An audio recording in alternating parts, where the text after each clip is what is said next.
Welcome back to another episode of the Real Estate Playbook. This week's guest for episode number 76 is Ashley.Guiney. Ashley, how are you doing today? I'm pretty good. How are you? Excellent. It's great to have you on the show. Thank you for making time. Great to be here.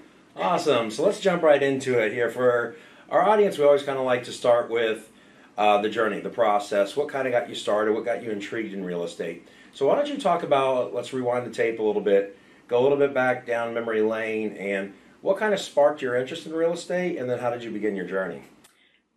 So when I was younger, I never really liked anything like all my friends were going to school for. They're like, oh, I want to be this, I want to be a doctor or a lawyer or something. And I never really had that. So, but when I was younger, I always watched HGTV with my mom and stuff like that. I always thought it was really interesting. And then my uncle actually started his brokerage. And so I was like, well, I'm pretty interested in what he's doing. And I mean, he's doing really good for himself. So I was like, this is maybe something I'm interested in. So then he bought me the real estate course for Christmas. Awesome. 2 years ago. So then I just did it, and he's very motivating about it too. So he's like, I did this, so. Awesome. Now, is your uncle local or a different market? He does commercial. Okay. For hotels and stuff. He does, wow. Strictly hotels. He works in the Sykes building in Tampa. Nice. That's awesome. So you got it kind of in your bloodline a little bit. Yeah. And my aunt's also. All right. A realtor. Yeah. Excellent. So, kind of going back, jumping in, kind of sparking the interest, sitting there watching TV with your mom, HGTV. So is real estate just like you used to watch on TV? I mean, yeah, I think it's kind of, they leave out all the complicated parts that there can be, but it's pretty similar. I like it. A lot more challenging, though, right? A lot more challenging, yeah. not executing $1 million deals all the time. They don't show the nitty-gritty. No, 100%. So prior to kind of real estate, you're in school, you're thinking about what you're doing. You got friends kind of going different directions, maybe some going to college, major in something, others kind of maybe want to just get licensed in something. Real estate starts to spark your interest. Prior to real estate in school, what other occupations or jobs did you have? Oh, I started working when I was 14 at a little donut shop. Hated it. And then I was hosting at Ukulele Brands for a while because my sister worked there. My dad used to play in his band there, so it's like a family business basically at this point. That's awesome. And then I also didn't like that because restaurant industry is not great. And then I was a substitute teacher for the past 3 school years. Oh, wow. I didn't know that. So you did a little bit of teaching, huh? I did. My mom's a teacher. Local here in Pasco? Yeah. Okay. 5A high school. So, interesting enough, what we found here within the brokerage is 2 professions usually that are geared to agents having success. One of them is hospitality. The other one's teaching. And I'll kind of talk a little bit about that. Yeah. Believe it or not. So in hospitality, unlike a lot of people kind of going to college and studying the books, you're kind of sitting down. It's more introverted work. You're learning, you're studying, you're doing that. But when you're kind of in the restaurant field, whether it's hostessing or at the donut shop, more of a customer service, you're, believe it or not, you're troubleshooting a lot. It's fast-paced. Yeah. You're on the go. Yeah. And, you start to develop communication skills on how to communicate, how to troubleshoot, how to solve problems, right? Customer's always right. I'm sure you heard that over and over again. So what do you think were some of the skills that you learned back in the hospitality industry that you kind of carried over to real estate that helped you kind of get a jump start? Patience. For sure. You always have to, they always teach you always have to have a smile. You have to be really nice all the time, no matter how rude people are being. So that was a big one. And you got to think quick on your feet when people, because I would get asked these questions all the time. I'm like, I don't know, I'm 15. I don't know about this place, the ins and outs. So I had to just kind of think quick and be patient. Absolutely. So the critical thinking, and that kind of goes into on your toes, problem solving, go. You're going 1,000,000 miles a minute. There's, different people kind of getting things thrown your way, whether it's a manager telling you to do something, a customer needing something, or maybe a fellow staff member asking for assistance. So it's just prioritizing your time and, being able to kind of manage everything at once. And ironically, the other that we see that has, great success in real estate from previous endeavors are teachers. And the reason being is usually it's the polar opposite from coming from the hospitality industry. You're usually more of a structure. There's more self-discipline, right? If you got the class, you're creating your curriculum, you're kind of managing yourself in a way. Yeah, you have superiors, but you're kind of managing yourself. Plus, you're dealing with kids. So, if you think dealing with buyers are hard, try teaching a bunch of 7th graders, right? Oh my gosh, 7th grade is actually the worst. Like, Is it? It's actually funny that you said that because 7th was my dreaded Is that the one you did? Yeah, for a lot of the time, yeah, it was 7th, but that's brutal, yeah. So what were some of the skills that you think you kind of learned from teaching that you kind of brought over to real estate and helped you kind of pave your way? More of that patience right Okay. there. I'm not really sure. I mean, subbing was it was one of those things where it wasn't the same class every day. So like every day was something different. So just kind of going with the flow, you have to really learn how to go with the flow and be a little assertive. Yeah. But, I don't know. But I would think those are going to be major attributes in real estate, right? Never did anything in real estate is going to be the same. Yeah, exactly. A lot of times you're waking up, you have this beautiful day planned out, you're going to do this, this, and this, but then you get a couple curveballs thrown your way and you got to go with the flow. Every day. So you were kind of, in a way, conditioned for, maybe you didn't expect it in real estate when you started, but you're already kind of conditioned by going through that process in some of your previous endeavors. Yes, for sure. So awesome. So, we always like to kind of find out too, when getting into real estate, obviously you're kind of watching TV, it's all glitz and glamour, you're loving it. Your uncle's kind of paving the way for you. As a Christmas gift, he pays for the class. Your aunt has success.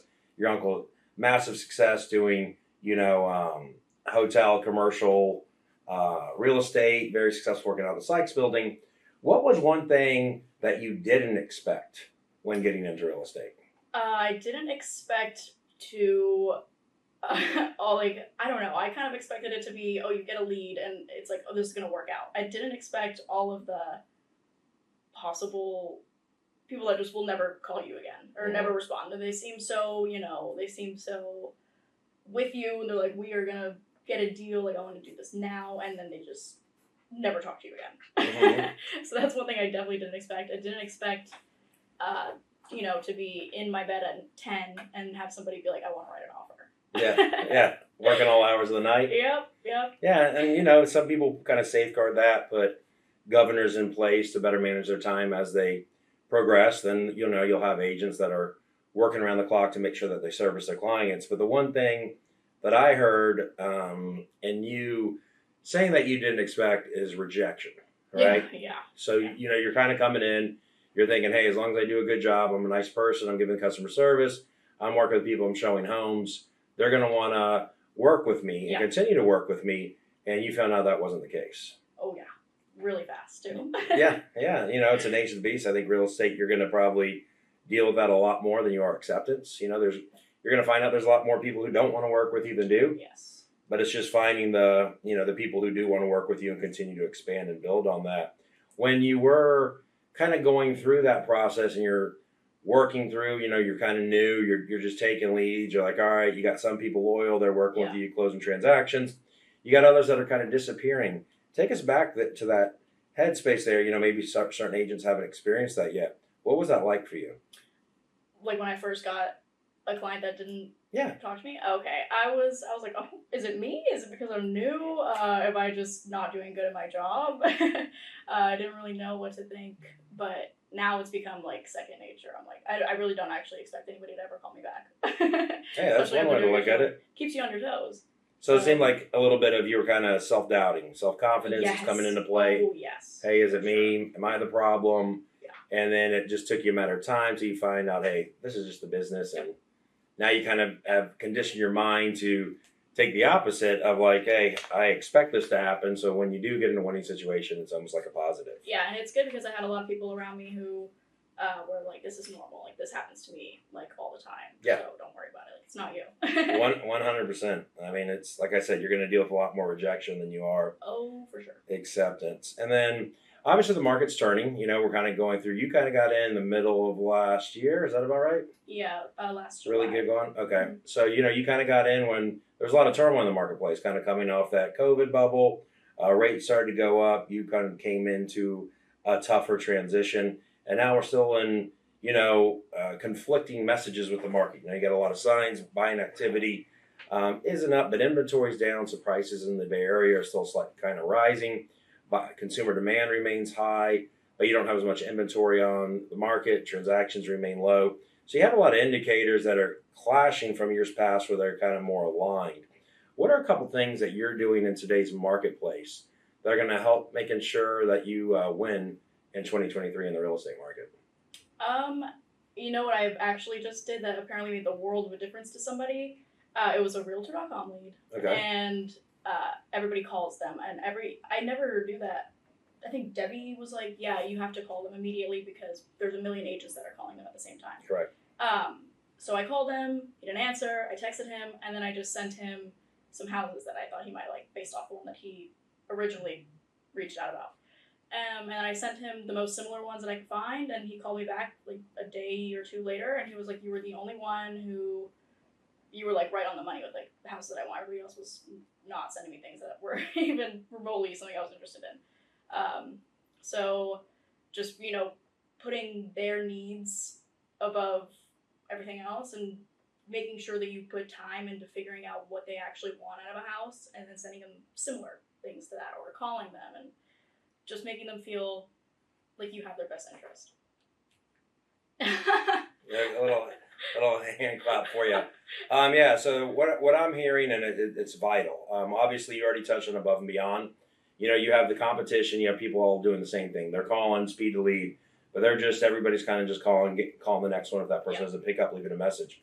But the way I'm going to sum up what I feel you just said is you were providing value in the marketplace. Yeah. So when you're going above and beyond, well, you definitely were. So when you're going above and beyond and doing things that other people don't, then you're demonstrating your value. And they're going to say trust, especially when you're trying to gain loyalty from a potential client. That trust is gained by a combination of time plus experience. Mm-hmm. And if people experiencing you going above and beyond and doing these little things, you're going to gain their trust and win their business. Right. And we always talk about, you know, where success, people have a massive amount of success. It's usually not one big thing. It's that they just compound all the little things. And those are the little things that it sounds like you're starting to catch on to that's allowing you to get into a higher level of production. Yes, I think so. So that's awesome. So that has to be a huge win, you know, for what you're kind of going through before. And then it's a little bit more work, but in the long process, it makes it a little bit easier. Honestly not even that much work. It's just, you know, find out what people like. So I don't see it as like, you know, big.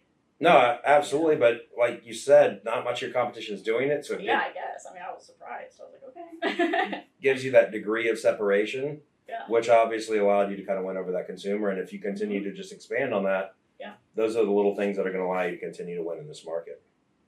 So as far as, you know, when you're kind of getting into real estate, you're coming from hospitality industry, whether it was at the donut shop, host a scene at Eulalie, or when you were substitute teaching. Substitute teaching, you know, I'm not sure exactly how it worked, but I'm assuming if they needed you that day, they called you. You have like an app and you just pick whichever days you want to work. Okay. And then you kind of go in, they always have availability? Yeah.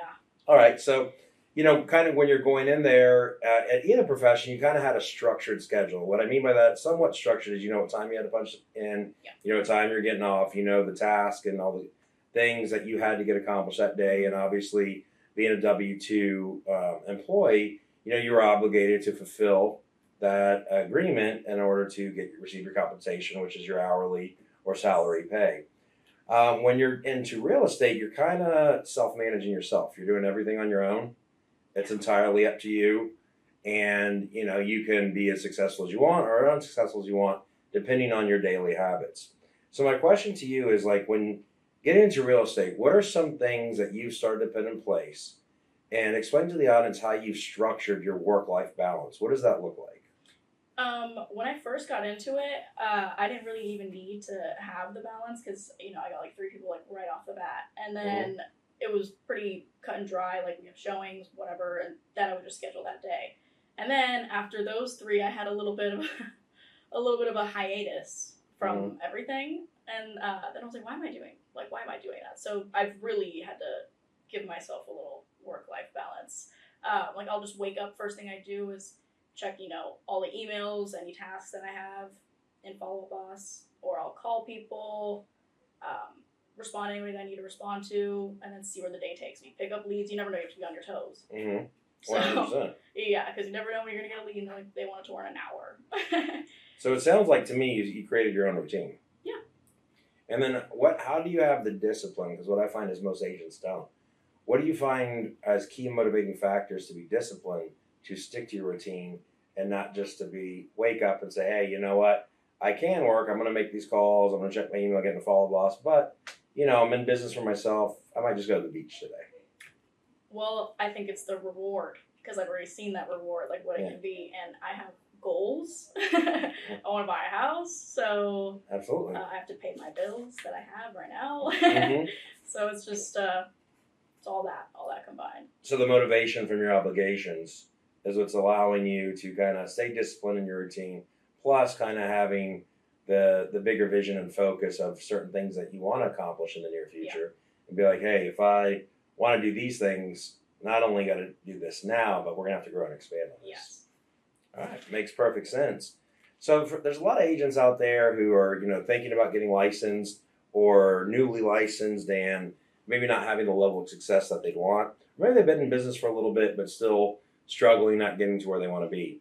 If you can kind of give, one tip, one bit of information to a new agent who's just got licensed or somebody thinking about getting licensed, thinking about getting into real estate, what would it be? What would be the one thing that you told them to kind of really go all in on and focus on?